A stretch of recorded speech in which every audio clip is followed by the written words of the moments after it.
Bonsoir à tous, bienvenue dans le Clubhouse de Girondin TV. On est ravis de vous accueillir au théâtre ce soir. Dans quelques minutes, nous aurons le plaisir de recevoir Yaroslav Plazil avec Roxane. Bonsoir ma chère Roxane. Bonsoir Emmanuel, chers amis abonnés, bonsoir.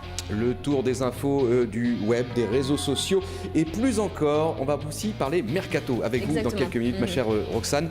On a aussi une belle surprise à vous montrer à l'issue de cette émission. Restez avec nous, on vous en dit pas plus pour l'instant et on rejoint tout de suite Olivier Faure pour le Flash Info de Girondin TV.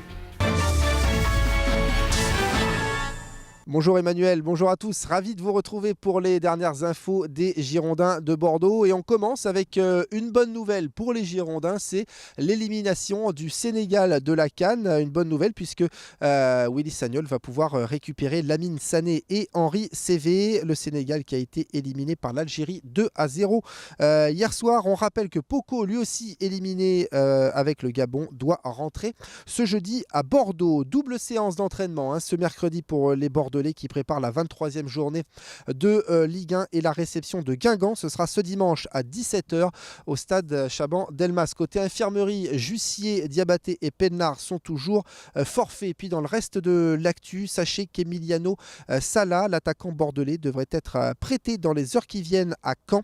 Donc jusqu'à la fin de la saison, on lui souhaite plein de bonnes choses. Enfin, Enzo Crivelli va désormais s'installer dans le vestiaire des professionnels. Une étape donc dans la carrière du jeune attaquant bordelais. On lui souhaite bonne chance. Voilà pour les dernières infos, Emmanuel. Et on se retrouve sur le plateau. Merci Olivier Faure pour ces informations avec Yaroslav Plazil. Bonsoir Yaroslav. Bonsoir. Roxane qui est toujours à nos côtés. Rebonsoir Roxane. Ça va Yaro? Ça va très bien et vous? Merci. Question rituelle. Comment s'est déroulé l'entraînement du jour? Quel était un peu son contenu? Bien, ça s'est bien passé. On a bien travaillé. La première partie de la séance, c'était le physique. Après, il y avait un peu de jeu. Donc voilà, il y a un peu de travail qui était mélangé. Le match nul obtenu à Bastia, comment vous le jugez, vous l'estimez plusieurs jours après justement ce déplacement en Corse? C'est un bon point obtenu face à une équipe difficile à battre chez elle ou c'est plutôt frustrant? C'est plutôt frustrant parce que on avait quand même pas mal d'occasions. On n'a pas su les concrétiser. C'est vrai qu'après on se met en difficulté deux fois sur les erreurs individuelles, mais voilà, il y avait Cédric qui était vraiment présent parce que sinon on aurait pu perdre aussi. Mais c'est vrai qu'il faudra qu'on travaille beaucoup plus notre finition. L'efficacité et exactement. Le réalisme. Je crois savoir qu'il y a eu beaucoup de buts marqués ce matin à l'entraînement. Oui, pas mal. On m'a dit ça, c'est mon petit doigt qui assiste à l'entraînement qui m'a dit ça. Si on commence à marquer à l'entraînement, bien sûr ça viendra en match. Entraînement difficile, guerre facile. Vous savez, c'est ce qu'on dit généralement. C'est ça. Vous connaissiez pas? Non, pas du tout. Eh bien oui. Un petit point sur le mercato hivernal. Voilà, ça a été Roxane. évoqué un peu par Olivier Faure dans le flash, avec ce départ. On peut dire Olive. Oui, on peut dire Olive, on intime après tout. Avec ce On départ. apprend des trucs sur cette antenne. Non, mais nous sommes collègues, voilà, ça crée de l'intimité.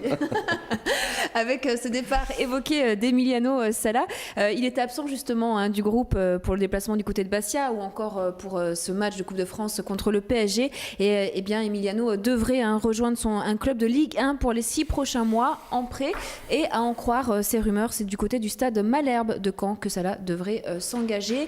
Mercato hivernal toujours et bonne nouvelle, Enzo Crivelli s'entraînera avec le groupe professionnel jusqu'à la fin de la saison. Une décision du staff bordelais. Félicitations Enzo. Et il y a beaucoup de commentaires sur Facebook, notamment des réactions très positives d'Arnaud qui nous dit un mec qui se donne à fond, un peu foufou encore, mais au moins il mouille le maillot. Un bel avenir j'espère. Sébastien nous dit voilà un vrai combattant au même titre que Touré. Vive les jeunes. Ou encore Alexis, il le mérite, un bon jeune. Pierre nous dit un garçon avec du caractère, c'est bien aussi dans un groupe. Il a besoin de se canaliser un peu à mon sens, mais ça promet.